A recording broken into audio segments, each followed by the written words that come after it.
Kuya, bawal na media. Malaki ang epekto ng pagkawala ni Jason D. Hey guys! Ako pala si Vigo. Journalism student ng BAG 31D. So samahan niyo ako for today para tanungin ang ating mga klase sa ating mga F2F experiences. So yun, samahan niyo kami. Yo! Hello po, kasama ko po ngayon si... Hi, my name is Roland. Ano ba yung naging commute mo papunta dito nung first day? Sure ba kayo pag-usapan natin? Ang tagal nito. Commute ko, first day, syempre pagising ko, nagadi na lang. Pagising ko, naglakad agad, dinaligo. Lalakad ako palabas ng bahay, then lalakad ako palabas ng highway. Pagdating ko ng highway, sasakay ako ng mga jeep doon pa diretso ng Cubao. Pero nung first day kasi wala akong masakyan talaga na pa diretso ng Cubao. So sumakay ako pa Sandigan Bayan since maraming sasakyan doon. Pagdating ko naman doon, wala akong masakyan. Tapos nung nakasakay na ako, parang almost an hour ako naghintay before ako makasakay. Then pagsakay ko yon hanggang Cubao. Tapos, nung pagbaba ko, syempre pagbaba ko ng Cubao, ang sentro ng lahat, nag-LRT na ako, LRT 2, from Cubao to Pureza. Naglakad na pala ako, from Pureza to COC. Yun. So, since third year na tayo, meron ka pa ba? Ay, third year na ba? May ano yung pa yung ginagawa mong inspiration para Grabe. pumasok pa dito? Inspiration talaga. Parang masyadong personal. Siyempre, marami pa tayong dapat matutuhan as journalism student. Sobrang dami pa natin kailangang aralin para matulungan yung media. Especially now, sa mga nangyayari ngayon na ginagawa ng mainstream media na hindi ganun ka people-centered. Hindi siya nakasentro sa mga talagang oppressed. So, ayun yung gusto nating makamtan. Kaya tayo pumapasok pa rin hanggang ngayong third year na tayo. Bukod sa, syempre gusto nating graduate, syempre gusto nating makatulong sa bayan para kapag skilled journalist na tayo or like marunong na tayo kahit papaano. Talagang ready tayo pagpunta natin sa workforce and makakatulong talaga tayo hindi sa estado kundi para sa bayan. Yun naman yun. Yan. Thank you, Roland. Yun lang. Hey guys! So, kasama ko ngayon si Ava. Nang ma-inlove ako sa'yo, kala ko ipag-ibig. Ano yung naging inspiration mo para sa iyong OOTD sa first day? May theme kasi yun eh. Yung kay Taylor Swift na album. Pero wala kasi ako nung kulay na yun. So, ang ginawa ko na lang, nag-black ako. Something dark. Yes! Naka-choker na black.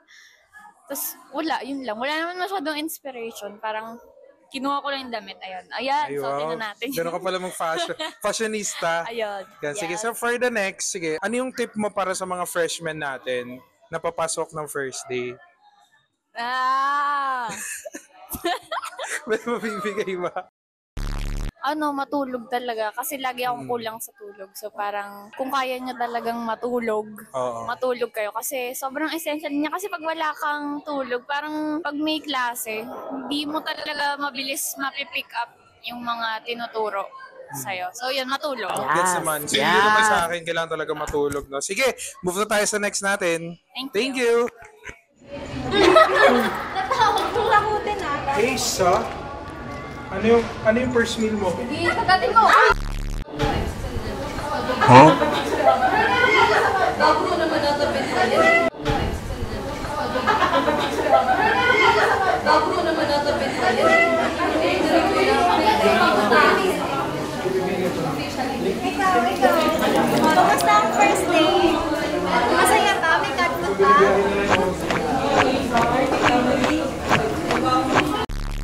Hello guys! Kasama ko ngayon sino ka po? Si Leia.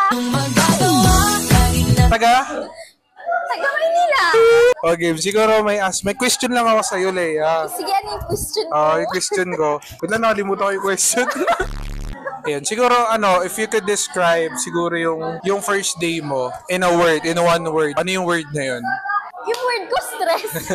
Talaga? Oo, kasi Bakit? sabi natin 2 months tayong naka-vacation at that time. Ang ginawa mo lang sa bahay, nakastay ka lang, tapos bigla kang papasok.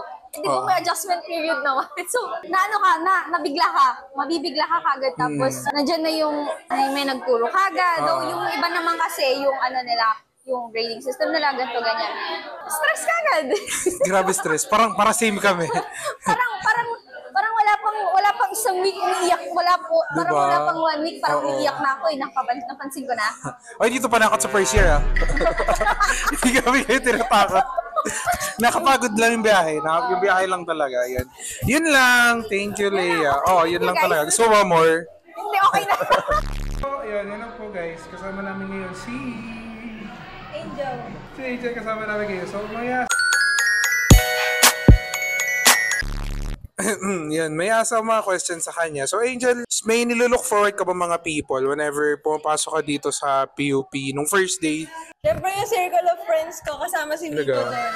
Kapag papasok ako sa school, siyempre, pupwesto ako malapit sa kanila. Tapos siyempre, na-miss ko sila kasi ang haba ng bakasyon. So, next natin, ano yung first meal mo nung first day? Pero sa Puresa, yung shawarma rice. Masarap yung shawarma mismo. Pero yung sinerve sa akin, hilaw pa yung kanin. Yung tipong hindi pa nagiiniin. Talaga? Buti nga di ako sinakita ng tiyan eh. At least may workout yung jaws mo no? Kasi matigas yung ano. O sige, yun lang guys. Pambabash talaga. O sige, yun Hindi ko siya lang. pansinin. Okay, move na tayo sa next. Bye-bye. Okay na? Oh, sige. What? Joke lang. Joke. Uy! O sige, since ikaw yung pinakamaaga sa ating lahat, anong oras ka dumating no first day? First day? Oo. Ano Ay, hindi. oras Ano pala po ng pangalan mo? Ang kulit eh. Kasalanan ko. O, sino, kasama natin siya. Sino ka? Si Drew. Ha? Si Drew. Nothing beats a Jet 2 holiday. Anong oras ka dumating sa school? On time ka ba or early or late? Ha? On time ako. Talaga?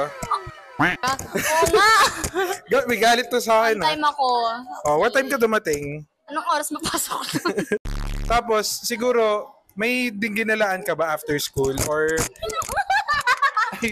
Ayan, so for our second question, siguro may ginalaan ka ba for first day? Like after ng school, pinuntahan ka ba? May binalaan ako. Ginalaan, te. Umuwi ako.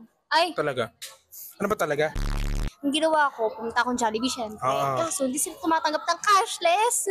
Talaga? Oo. Eh, di mo may option sila wala sa akong kiosk? cash. Ah.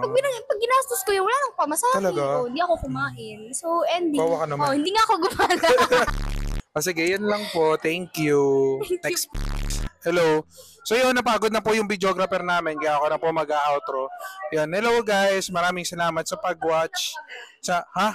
Hello guys, so ayun na lang po, maraming salamat sa pagnood sa aming video. So, ay naku po, nagaway pa. Ang dami talaga nangyayari. Maraming salamat po sa panonood ng aming video. Make sure to follow our page, like po and share yung mga videos namin. Tapos mag-suggest na kayo sa comments kung ano pa gusto nyong maranasan at makita at mapanood sa amin.